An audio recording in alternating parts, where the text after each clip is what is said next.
Hello, everyone, and welcome to Fancy Football. My name is Philip. It's good to be back here once more, and with me I have John. John, good day, and how are you? Thank you. Happy Sunday, best of the same. Um, we're up and going. The Nations Cup is giving us what we expect, and we are happy about that. Oh, really? The Nations Cup is giving us what we expect, and who are we to complain about the Nations Cup? And who are we to even look at outside the other footballing activities going around? I think for me, I just suspended other leagues, watching other football leagues. Though I do go check the goals and who scored for each of their teams. But so far so good. The Nations Cup has given me the excitement, and has given me the joy to keep asking for more from this tournament. Quickly, let's go. Let's look at the matches that will be paraded uh, today. When you look at those matches, Guinea-Bissau versus Nigeria, uh, Equatorial Guinea versus Ivory Coast host. You have Cape Verde versus Egypt, and Mozambique versus Ghana. And those matches will be played simultaneously. So let's go into quickly the match between the Nigerian Super Eagles versus Guinea-Bissau, or rather Guinea-Bissau versus Nigerian Super Eagles. We saw the way the Super Eagles set up against a very strong Ivorian side, and it seems it was something that was deliberate, just to get the win or to avoid a defeat against the host, Ivory Coast. Do you see the same setup that we had against Ivory Coast? That's playing to our strength, because that's what I felt Jose Pesero did. He played to the strength of the team. He didn't really go toe to toe with the Ivorians. Do you see that same setup against the Guinea-Bissau in this showdown today, knowing that it's the final match of the group, and a point, at least a point, is needed to qualify, or to a point is needed to qualify from the group as second, or you will win the match to qualify for the group as top of that group. What do you think? Well, as I said earlier in the tournament, when we were doing the preview before this tournament started, I said I would not mind the Super Eagles not actually topping the group. But be that as it may, now with the way it's going, the probability that they would likely top the group is becoming very, very, very, very clear, because um, there's no doubt. I wouldn't. They are expected to go out all go out gongo for the win. I expect the same play they had against Equatorial Guinea in the first game to actually play to, because to me, unlike what you said that they played to their strength in the second game, I think actually they actually just tried to stifle the Ivorians, and they didn't play to the attacking strength, which the Eagles have. So I would We don't expect that have to we come. don't with regards to that with regards to this ego, we don't have that attacking strength. Let's tell ourselves the truth. We have more Actually, players that are buckets. So actually they do, but that's why I use the word play to the strength of the team, not to of the players that they have, but of the entire but team. of the players available. But I Yeah. expect if Kelechi is actually fit enough to get a game time tomorrow, I think that match should be used to bed him into the team, because he has been one of the sparks we have been lacking in this particular Eagle so far. We've been seeing Victor, despite everybody complaining that he has missed 3 guilty chances. Be that as it may, we know Victor. I've always complained about him. If you remember when Osi and I had that argument that Victor's finishing is not one of his biggest strengths. So Yeah. he is one that needs more than one chance to actually get a goal. And I believe if Kelechi starts, Kelechi is assured to give him more than enough. We saw what Chukwueze did in the last game. It was just about him, just about him. And this is not what the Eagles needed. These Eagles, I think my best players attacking wise for the Eagles so far has been Aruna Lukman. He has been taking the games to his opponents, doing what he needs to do. It has been excellent. So I expect actually the same kind of play they had in the first match. The only difference is that I will expect him to retain that formation he used against the Ivorians, but he should still go all out for attack. But he should retain that formation because that formation actually, just as you said, it played to our strength. We saw Truste Kong, Calvin Bassi, and Shemilore Ajayi. They practically bullied everything everybody in front of them. So they should retain that formation so that they can actually get better at it and get used to it the more. But attacking wise, they should go all out. This is a Guinea-Bissau team that led 4 goals and let Nsue become a practically player of the tournament so far. So why not, in the same vein, let Osimhen also get his own pound of flesh. Since everybody comes and just take a chunk of the antelope that is already killed. So it's about time the Eagles also go have a slice of this national cake that Guinea-Bissau came to this tournament to share. They've been nothing but the whipping boys of the group. Although I expected more from them, truth be said, but they've offered practically nothing, and I don't think it's from the Eagles they are going to get anything either. Should the Super Eagles be complacent with regards to this one, knowing that fully well that during the AFCON qualifiers, the Guinea-Bissau were the only team that beat them in that group? Should there be complacency going into that match, telling themselves that no, this is the last match of the group?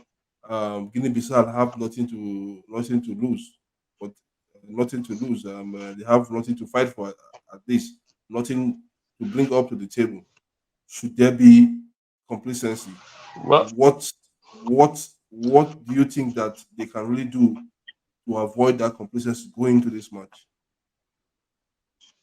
I think the only complacency that can come up will not come from the players. It might likely come from the manager because we know what most coaches do when they know they've actually, because for me Nigeria has practically qualified for the next stage. They are just playing for placement.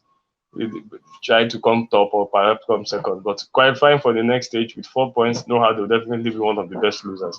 So it's now about the coach. If he feels, normally some coaches will tell you in such matches they might like to give French players a chance so that everybody gets to get a feel of the tournament. So that is where the only place I can see complacency. But if he plays his first team, I don't see them getting complacent. If there's anything I've always liked about the Eagles for a while, is that they know when to beat the team. We were in even a better position in the last Nations Cup when we were playing our last group game, I think against Sudan. By then we already won our first 2 matches. Still, we saw the Eagles go out and they still won their match. So these Eagles they've practically had the tournament experience and they know what they are going out to do. I keep saying it. I wish Kelechi gets embedded into this team from that tomorrow's match because we've not really seen the creativity we expect from the wingers so far. I don't know, Lukman has been doing his part, but whoever has played on the other part of the wing has always been a problem. We saw Kelechi practically have a very Chukwueze practically playing almost to himself throughout the entirety of the match. Bright Osai came on and he just continued where Chukwueze stopped. You had a chance to play other players saying you're just going for glory. This is not the time to go for glory. This is a tournament. Every goal counts, every time counts. Just imagine now that those chances that Chukwueze and Right. Bright Osai, we actually got like 3 goals in that match. By now, we would have been on top of the group and would be on easier pedestal. Be that as it may, I will expect the match. I don't see any complacency coming from these Eagles because had it been maybe Victor has gotten like 4 goals, the matches so far they've been sailing through them. I would have said maybe yes, but with the way it's going, Victor is yet to actually start his tournament because just 1 goal so far for me is not Victor's standard for what I expected from him for this Nations Cup. So a lot of players actually still have a lot to prove. The only good point I can say the Eagles have actually shown themselves is just in that defense, where they've shown that they can actually stand. Which are funny enough, the defense coming into the tournament was what everybody was complaining. Now going to the tournament, the defense has been the strength of the team. Uzoho, who were expecting to be the weak point, has been dropped to the bench. Nwabali has been doing fantastically well. The defense, as soon as the coach reconciled his problems with Trust, which was what everybody was complaining, I don't see why you have a problem with practically your best defender. Trust came back into the team, and whatever holes that had been in defense has been sealed. So I don't see any complacency in this match. I expect the Eagles to actually do what they are supposed to do, get a very, very comfortable victory. Not just a victory, a comfortable victory, actually, scoring goals, because it matters. Let's finally we've seen now what Senegal have been doing. Senegal has been practically putting fear in the entire tournament. Morocco is doing likewise. So why not the Eagles? Put fear into your opponents so that before you get to that stage, knockout stages, people actually there's that fear factor coming to play the Eagles. So I don't see any complacency coming up tomorrow.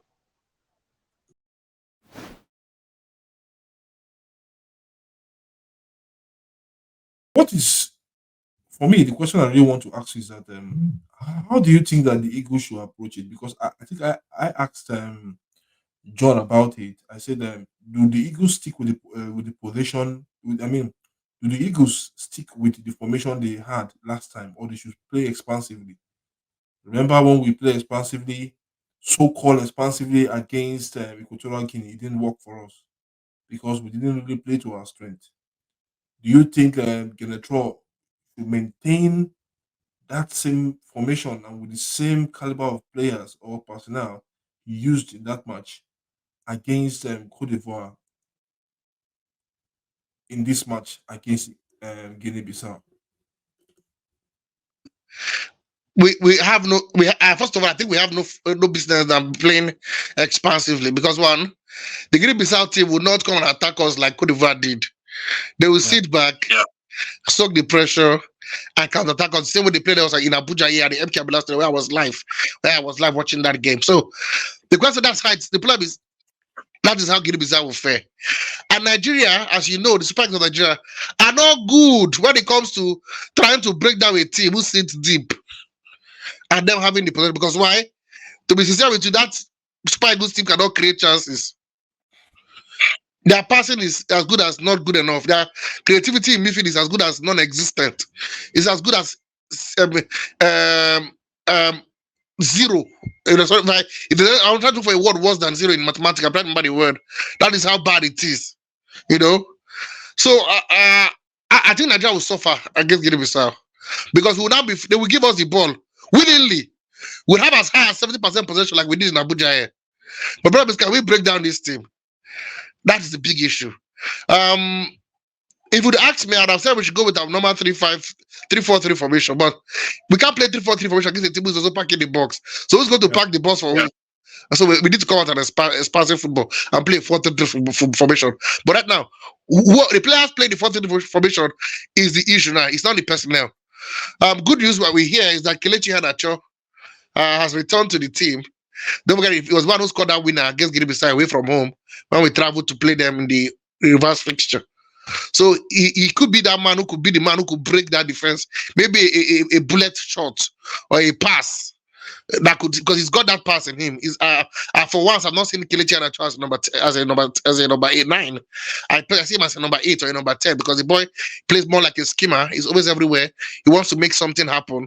He's got a one of a left foot that on his good day he can play spoiler to any defense in the world. I repeat, any defense in the world. He's highly rated by the likes of Pep Guardiola and of course Brendan Rodgers. So I think for me, his return is key to how Nigeria will play today. I think Pesaro cannot afford to play 3-5-2, 3-4-3, because Nigeria will complain. They'll be like, we agreed to play 3-4-3 against Cote d'Ivoire because it's Cote d'Ivoire. Are you playing 3-4-3 again against Guinea-Bissau? Where's Guinea-Bissau a footballing map? Is this a Guinea-Bissau that could get attacked and scored 4 goals against? Is you want to get a pack boss against? So I think for me, he would not play that way. I think he would come out to attack. He'll play 4-3 formation. After all, like I said, he has nothing to lose. His 4-point is like 80% good enough to get him a slot as one of the best losers. So it's not as if it's a gamble. He's going to test on I think he's going to test on some few players. Maybe give a run out to like Ahmed Musa or Paul Onuachu. That I think he could do. in this game. But I think he's going to come out to play expansive football, and that's where Henacho comes into play. It will be as proven that he can create, but he creates in and out of games. It's not really because Henacho's failure is his inconsistency, not his inability. He's proven that he can create. He's got the quality there, but his inconsistent ability to continue to do what he does every other day of the week, minutes of the game is his issue. He drifts in and out of game. So I think Henacho will be key. I want to see what personnel he will play, but I think he's going to come out to attack. I expect a 4-3-3 formation. If he plays a 3-5-4-3 formation, then I'll be like, wow, Nigeria should get him for a jolly ride. We only enjoy playing the big boys, but we hate playing the smaller teams. Because it could be as boring as what we saw against Equatorial Guinea in the first game. If he plays this 3-5-3, because he's packing the bus, they are packing the bus. Who's going to play now? That's the truth. So I think he's going to come out to attack. He will give run out to Musa. I think Musa will play. I think Onachu should play. I think they should attack them. Have a go at this. See, for a team who concede 4, means there are mistakes at the back. If you put them under massive pressure, they will gawk on that pressure. So I think he should come out and attack. Give 4-3 formation, play his best attacking lineup. Give them a run out and then get a victim. By the time he scores 2 or 3 goals, he can start changing and give other players a run out in the game. But for me, I don't think he should go with that same formation. It worked because it is Cote d'Ivoire had majority of possession, over 60% of the possession in the last game.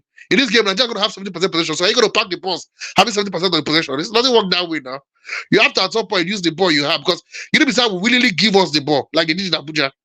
They willingly give us the ball. It's how well can we bring them down is the problem. And that has always been our problem. Whenever teams sit back and say, take this ball. It was the day of JJ Okocha. I can assure you that we'll give this guy 6 or 7. Because he will surely break them down. Yeah. He will break them down. If it's not JJ Okocha creating something, it is Christian Obodo. It is Wilson Oruma. If it's not Christian Oruma, it is Victor Osofo hitting a shot from 40 yards. And the pass stinging the hand of the goalkeeper. So Jack, as in those days, would have enjoyed playing Guinea-Bissau. But the Nigeria of today will not enjoy it. Will be very tough. It will be very excruciating. But I think they should have just enough in their firepower to get a result against Guinea-Bissau. Okay, thank you, Bishop. You're always in line with your analysis, and I hope that at the end of the day, Nigeria should be too much against Guinea-Bissau. Hopefully, my own take is this: I want to see some new players. This is the time to test Aribo. Why you called up Aribo? Let's see what he can bring to the team when the Chiefs are down. After all, it's the only substitute midfielder we have in that team. So let's have him. Let's see what he can do. Let's see Onyedika play. Let's see Ahmed Musa play. Let's see Onuachu play. These 4 players, I want to see have a go. And probably Onuachu because he seems to be like a bright light every time he comes up. In the 2 games he came in, whether they were cameos or not, he had a great time. He brought something different when he came in. Ahmed Musa did not look good sitting on the bench the last time. We were talking about that in our journalist forum, and all people like, did you see Musa's face? I'm like, wow, he doesn't look good, but he's the leader of that team. Let him have a go. In Nigeria, this is the last chance he could get to play after he has told us that he's going to bow out of the African competition. So let's give him a run in this one as well. And then like I said, for Aribo Onyedika, these are some team midfielders. Let's see what they can bring. Maybe there could be the solution to our creative problem. Who knows? Give them a run out as well, and then. But to me, I believe don't change one too many. They say too many hands in the soup can spoil the soup. So not too much changes. But I don't expect you to play 3-5-3-4-3 formation. It will be whenever I see it that way, I think Nigerians will be gutted. They'll be like, wow, even Guinea-Bissau, they may take it if we win. Oh, it's like that. But they'll be like, is this how bad our football has got into that we even defend against Guinea-Bissau? It's like Equatorial Guinea is pummeling. So it is what it is. I think we should come out and attack and play our game. And I think if we attack and put them under pressure, we'll get goals from them. Hopefully, this could open the floodgates and the goals that we'll be looking for since the start of the tournament. Exactly. Hopefully. Okay, thank you once more, Sport Bishop, and we hope to have you here tomorrow. Hopefully, with all those leading points and points. I'll be watching Kinley my calculator, especially in Group B that has Egypt and Ghana. I'll be watching Kinley my calculator and my 4 square meter book. Because I have to do the I have to watch both games at the same time, and I'll do my calculation. Because a go in one game can change the table. A go in another game can change the table. Yeah, it's gonna be fun watching third round of games. I'm telling you, especially in Group B. Even in Group A as well. I think we also